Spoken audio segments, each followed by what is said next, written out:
Welcome, deep divers. Ever stop to truly think about, well, humanity's ultimate purpose? Big question. It really is. What is it that a divine creator, if you believe in one, genuinely desires for us?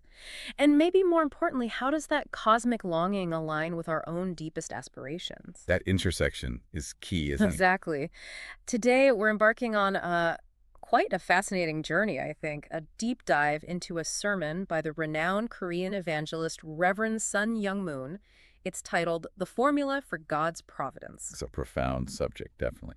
This deep dive will really explore the central idea of God's long-term plan for mankind. Mm. From the very beginning of creation right through to what its ultimate goal truly is. Okay. We'll examine how, in this specific theological perspective, God's desire and man's deepest longings are, well, they're meant to converge. Converge? How so? Well, what's truly at the core of that convergence is something Reverend Moon dives into head first. And what's truly compelling about this framework, I found, is how Moon identifies the core of that convergence. It's something many of us might not immediately think of. Right. So today, our mission is to uncover those specific, potent insights into this concept of love. Love as the unifying force, the immense tragedy of its loss, and then, crucially, the specific formula, that's the word he uses, or conditions needed for its restoration. And the sermon illuminates this with some powerful, maybe even surprising biblical examples. Yeah, I think it's a journey that will definitely leave you with a lot to chew on. So let's start with the ideal state. Yeah. The sermon calls it the ultimate goal, unity through eternal love. Okay. Reverend Moon asserts that both God and man fundamentally long for an ideal that is one, unique, unchangeable, and eternal. One unique, unchangeable, eternal. That's quite a list. It is. And he says this isn't just some fleeting wish, but a fundamental drive. It's sort of embedded in creation itself. What's really groundbreaking here, maybe a bit counterintuitive for some, is Moon's assertion that this ultimate goal isn't human honor or knowledge or even wealth. Right, none of the usual suspects. Exactly. He positions love itself specifically, he says, love through which God and man can unite into one and live together through eternity as the absolute goal. It's not a means to an end, it is the end. That kind of reframes things, doesn't it? It truly does. And what's fascinating is where this meeting point, this unity is envisioned. It's not in some distant, abstract heaven, necessarily. Where then? Right here, potentially, within the ideal family. The sermon describes our innate desire to meet God as our Father and, to be met by Him as His cherished children. So the family unit is central. Absolutely. The family, then, is the most tangible situation where this profound, eternal connection could actually happen. I found the description of love within this ideal family incredibly vivid. You have this vertical love, right, received directly from God, like a child receives from a parent. Then, as adults, there's the horizontal give and take, the sort of dance of love between husband and wife. With that partnership. Yes, and then their love extends vertically, again, downwards to their children, reflecting that original divine pattern. It's like a beautiful, interconnected web of love. And this isn't just a nice picture. The implication is really profound. Imagine this. If this interwoven tie, this vertical love from God, horizontal between partners, vertical again to children, if it were truly strong, truly unwavering, What then? God wouldn't be some distant deity you need faith or prayer to believe in. According to the sermon, He would literally dwell within that family. Wow, so a tangible presence. Exactly. A vision of an immediate, tangible, divine presence. Faith becomes less about believing in the unseen and more about direct experience. This ideal, integrated pattern of love, however, Yeah. well, it was tragically lost. Which brings us to the next big question the sermon tackles. Precisely. So we've painted this picture of ideal unity through eternal love. But clearly, look around, our world isn't quite there. Far from it, many would say. Right, so if this was God's original blueprint, what went wrong? And that's where we dive into the great loss, the human fall, and the three severed loves. Now, the sermon doesn't detail the mechanics of the fall itself, but it certainly emphasizes its devastating impact. Mankind was, quote, deprived of those ideal families. Deprived, strong word. And also degraded from the original quality that was God's expectation. In essence, we are not living up to the original design. We're not the way God intended us to be. That's the perspective here. And what was truly lost, crucially, wasn't material stuff. Possessions, wealth, we can recover those, or arguably live without them. Okay. No, the crucial point is that when we are robbed of love, the sermon says we cannot live. Cannot live. That's intense. It is. The fall, according to this view, severed the very connection of love between God and humanity. It cut us off from our essential life source. You mentioned the fall severed the connection of love. Can you elaborate on what those specific severed connections were, according to Moon's teachings? Why is that distinction so important for understanding the loss? Absolutely. It's key. The sermon identifies three fundamental types of love that were lost. First, true parental love, that direct, unconditional bond between God as parent and us as children. Okay, the God-man connection. Exactly. Second, true marital love, the pure, equal, horizontal bond between husband and wife, centered on God. The partnership love. Yes.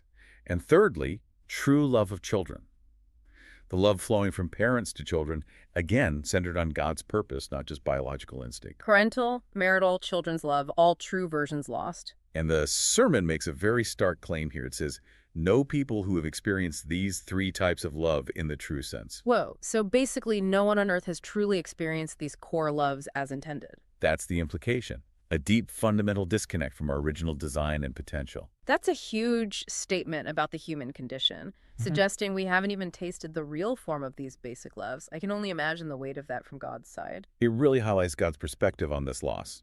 While fallen humanity maybe doesn't even grasp the full value of what was lost, God does know.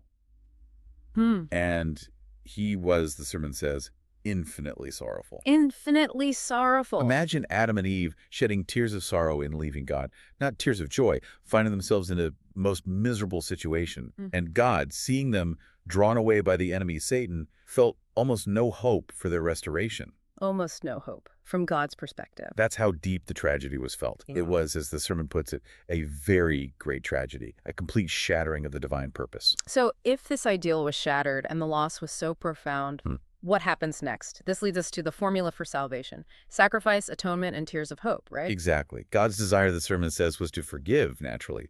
But he couldn't just wave a wand. Why not? If God is all-powerful. Because of principles involved, as the sermon explains it, it wasn't an automatic return ticket. There's an order, a divine law, even for God. Okay, so what was required? Man must set up the conditions to come back to God, denying Satan.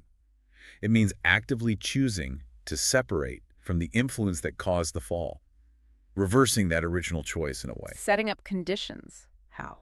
This introduces a really distinct concept, the role of a sacrificial brother. The sacrificial brother. Yeah, it's framed initially as a hypothetical unfallen child, maybe a third child, separate from Adam and Eve, who could offer to take their punishment. This action could create the condition for their retrieval. So someone pure taking the hit for the fallen. Essentially. This figure, often called the second Adam or Christ in this theology, becomes the necessary man who is willing to sacrifice himself in place of his fallen brother. Satan, the accuser, requires something more valuable than what was lost to relinquish his claim, so to speak. Okay, I think I'm following. But then there's this part about tears. Tears of hope versus tears of sorrow. That struck me as really profound. It's a crucial distinction. The sermon draws a very clear line. Tears shed for oneself, out of self-pity or personal suffering, those belong to Satan. Belong to Satan, wow. But tears shed not for himself, but for God and his lost brother. Tears shed out of empathy for God's grief, for humanity's plight. These are described as tears of hope. Tears of hope. And these are the tears that open the gate of salvation. That's a complete reframing of suffering. Why is that distinction so pivotal? What makes those selfless tears so powerful? It's pivotal because it shifts the focus entirely, away from self-pity, which keeps you sort of stuck in that fallen state, towards selfless love. Okay. Tears for others, for God's heart, for humanity's suffering. These are an act of deep empathy and, importantly, sacrifice. They align with God's original heart. They become, in a sense, the currency of true atonement, the gateway to restoration. I see. So it's about the motivation behind the sorrow. Precisely. And this leads directly to the three stages of this formula for salvation that the sermon outlines. Okay, what are they? First, the person willing to save the world must defeat Satan, overcome temptation separate from that fallen influence. Stage 1, defeat Satan. Got it. Second, they must come into the love of God, establish that direct vertical connection that was lost. Stage 2, connect with God's love. And finally, stage 3, feeling the heart of God in his fallen brother, they must be willing to sacrifice himself in place of his fallen brother, to relieve God's grief and humanity's grief. Stage 3, sacrifice for others. Defeat Satan, connect with God, sacrifice for others. That's the core formula presented. Only by completing these stages can the fallen be truly restored and God's own sorrow be eased. It's remarkable how this formula isn't just presented as theory. Reverend Moon uses it as a lens to reinterpret familiar biblical stories, showing these figures all striving in a way to embody this path. Yes, the illustrations are key. What becomes clear across these stories is a consistent pattern. Separation from the fallen world, deep communion with God, and then that willingness to offer oneself for others. Like who? Give us an example. We'll take Abel. He's presented in this framework as that potential unfallen brother figure. He needed to receive God's love, connect vertically, and then be willing to essentially die for Cain, his fallen brother. Yay! Cain killed him. Exactly. The tragedy there, as the sermon points out, is that Abel was killed by Cain while he was in the process of following that formula. He was on the path, setting conditions, but it was tragically cut short. He didn't complete it as intended in that moment. Okay, who else fits this pattern? Then there's Noah. We all know the story of the ark, but the sermon emphasizes the 120 years of building it. 120 years, but everyone else scoffed. That's some serious dedication. It really is. 120 years of enduring rejection, scorn, overcoming the temptation to just give up, trying to remain firmly in God's love. It highlights the unwavering commitment this formula seems to require. I can only imagine the family dinners. It must have been incredibly isolating. Absolutely. And what's particularly illuminating in this sermon's view is that even after Noah proves his connection to God's love, God sends him back to be sacrificed, to be put into difficulties and suffer. Sacrificed? How so? Not necessarily literal death, but enduring hardship. The point being, this suffering wasn't just for his own spiritual training. It was to save more people at the price of one. It clearly shows that self-sacrificial principle extending beyond just personal salvation. So it's a pattern. Who else? We see similar things with Abraham, separating from his family, his land, his wealth, living as a wanderer, a gypsy, enduring sorrow, praying not just for himself, but, the sermon suggests, praying much for other nations. That context isn't always emphasized in the usual telling? Right, and this background, this condition setting, was the foundation for the great blessing he eventually received. Then Jacob, enduring 21 years of servitude and deception under Laban, but always focusing on God's will. And his encounter with Esau. Crucial. His willingness to give all his hard-earned wealth to Esau, his brother who wanted to kill him, and praying sincerely for him, that act of sacrificial love moved Esau to forgiveness.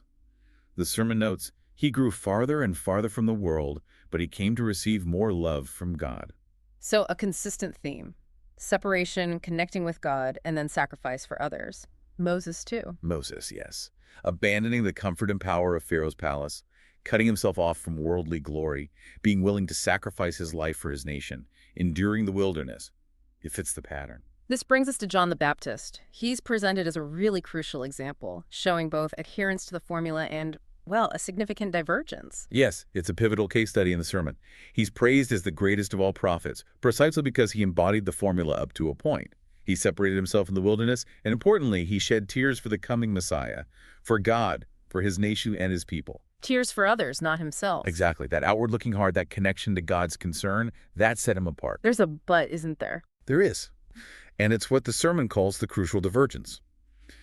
John's mistake, according to this interpretation, was his perspective.